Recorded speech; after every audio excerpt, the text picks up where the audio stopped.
Oke, bisa kita mulai ya untuk perkuliahan hari ini dengan mata kuliah keamanan komputer ya.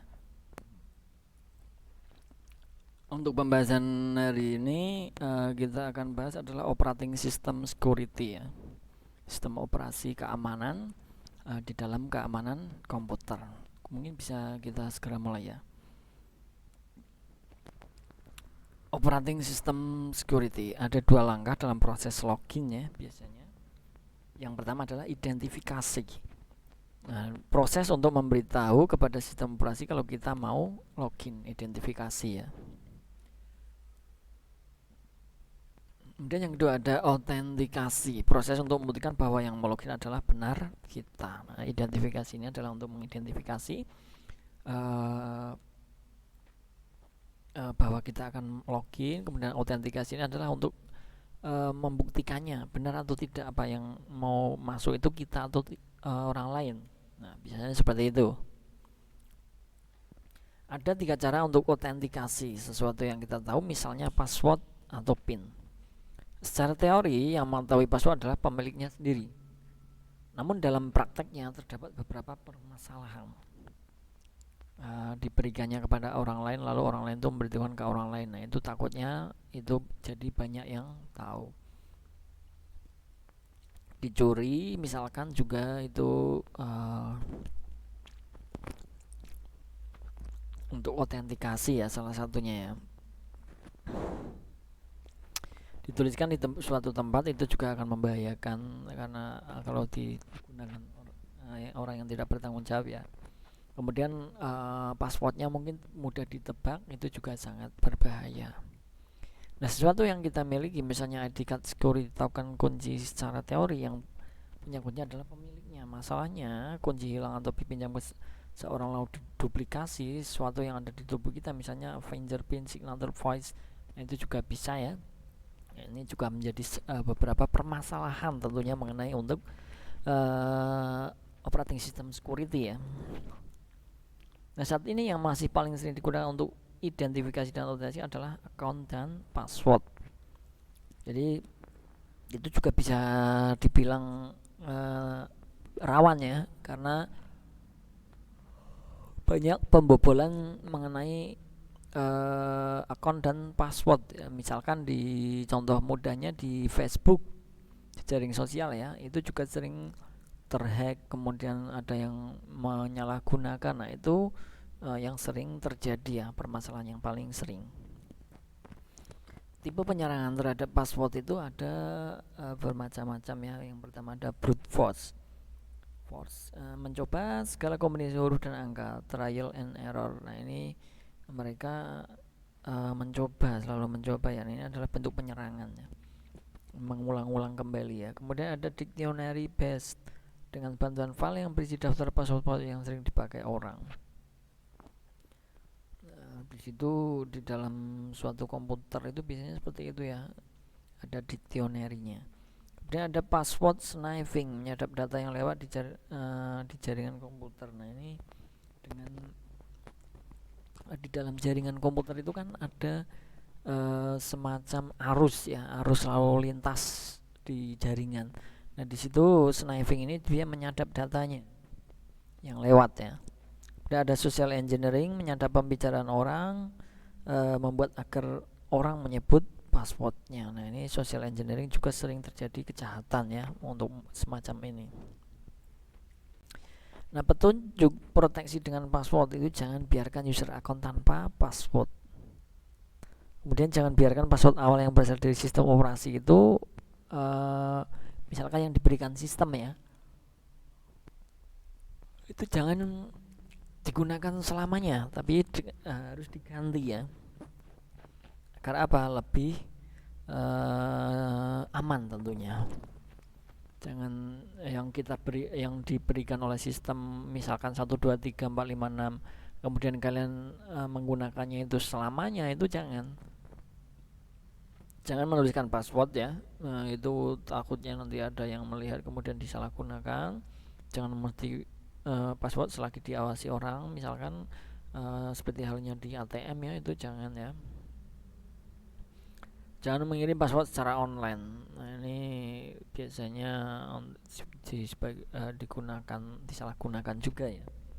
Segera ubah PIN bila password kita bocor. Nah, mungkin ada baiknya temporary ya. Maksudnya dalam waktu sekian kalian ganti passwordnya, dalam waktu sekian ganti passwordnya. Nah, seperti itu mungkin akan lebih aman. Jangan menggunakan password yang sudah digunakan dulu ya.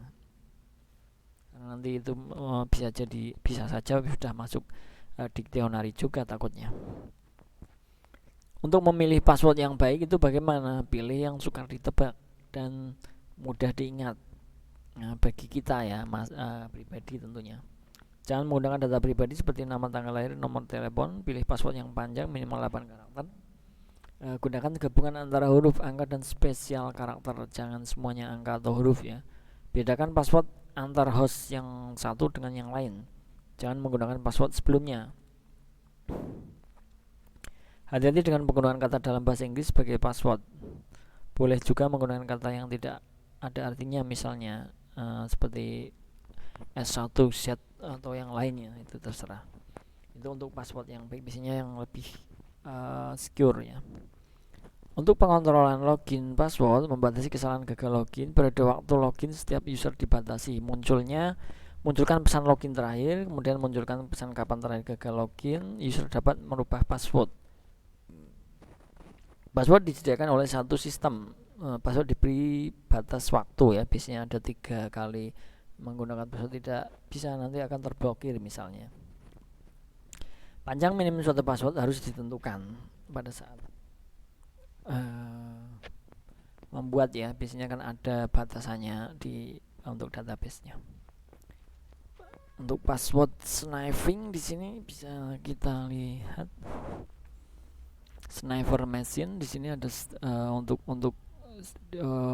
mencuri misalkan ya data yang lewat ya, network hubnya, target mesin misalkan ada di IP sekian, kemudian yang mau mengambil adalah di password sniffing di sini. Nah, ini bisa mengambil arus di sini ya.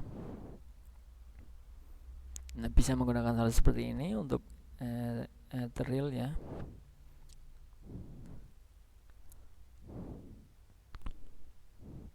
Menggunakan ping juga bisa ya. Operating system security untuk pencegahan password sniffing, gunakan switch jangan yang hub ya. Gunakan aplikasi yang mendukung enkripsi kemudian atau VPN. Pencegahan social engineering perlunya pelatihan dan pendidikan bagi user dalam masalah keamanan komputer ya.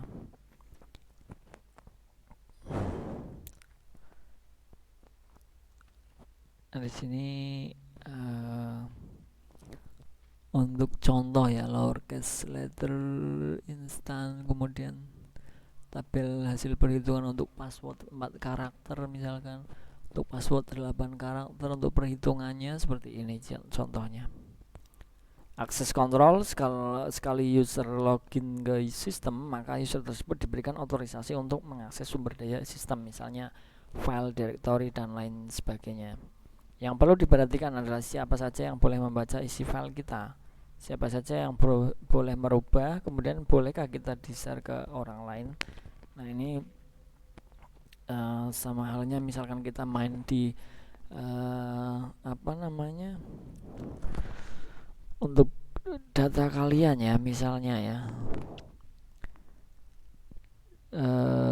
di Google Drive, katakan kita menyimpan sebuah data di Google Drive, itu kan ada aturannya, ada bagaimana sih cara yang boleh membaca itu siapa, walaupun kita sendiri yang membuat, tapi ada aturannya, apakah boleh dibaca orang lain, kemudian yang bisa merubah itu siapa. Kalau orang lain tidak bisa merubah, dengan catatan kalau bisa merubah asal dengan izin kita misalkan. Terus apakah file tersebut bisa kita share. Nah, itu yang sering di dunia nyata kalian sering lihat itu di Google Drive misalnya seperti itu ya, ataupun di email juga seperti itu bisa. Untuk 3 tipe dasar pengaksesan file ada read, write, execute. Nah, jadi R with X ya. Metode ownership, pembuat file adalah pemilik file. ID pembuat file disimpan, hanya pemilik yang dapat mengakses file miliknya. Administrator dapat mengakses juga. Metode file type, file akan didefinisikan sebagai public file, semi public file atau private file. Public file semua user mempunyai hak penuh. Dari ketiga tadi ya, read, write, execute, jadi semuanya bisa. Kemudian semi public ini hanya read, execute ya, tidak bisa mengubah atau menulis. Kemudian untuk privat, user lain tidak punya hak, ini hanya satu user saja. Metode self group public control disebut juga user group, other user pemilik file, grup kelompok user, other user yang tidak termasuk di atas. Nah, setiap file directory memiliki sekumpulan bit-bit yang disebut permission protection mode. Tipe produksi untuk proteksi untuk file ada R tadi, hak untuk membaca, W untuk menulis, kemudian X untuk menjalankan file ya, mengeksekusi, kemudian untuk tidak mempunyai hak untuk seperti ini ya, tanda seperti ini. Nah, ini tipe proteksi untuk directory seperti ini. Contohnya bisa dilihat di sini ya.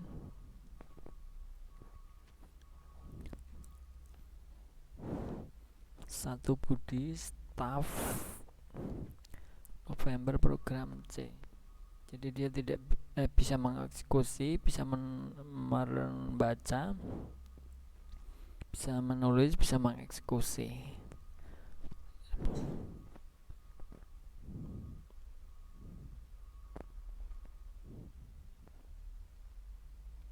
Untuk staff, dia mempunyai hak membaca dan menulis atau mengubah ya. User lainnya mempunyai hak membaca saja. User lain mana ini? Ini ya. Metode access control list berisi daftar user dan grup dengan haknya masing-masing. Contohnya file penggajian exe diberi SCL. Oke, seperti itu untuk hari ini ya. Bisa dipahami kembali nanti dalam materi yang saya berikan di classroom ya. Mungkin kalau nanti bingung silahkan ditanyakan atau bisa dikembangkan melalui referensi terkait mengenai operating system security yang lebih lengkap ya di buku maupun referensi Google yang lain, silahkan dikembangkan sendiri. Oke, terima kasih untuk teman-teman semua yang sudah di dalam perkuliahan hari ini. Semoga apa yang saya sampaikan bisa dipahami dan dimengerti. Saya Ari. Wassalamualaikum warahmatullahi wabarakatuh. Salam sejahtera untuk kita semua. Selamat belajar, selamat beraktivitas. Terima kasih.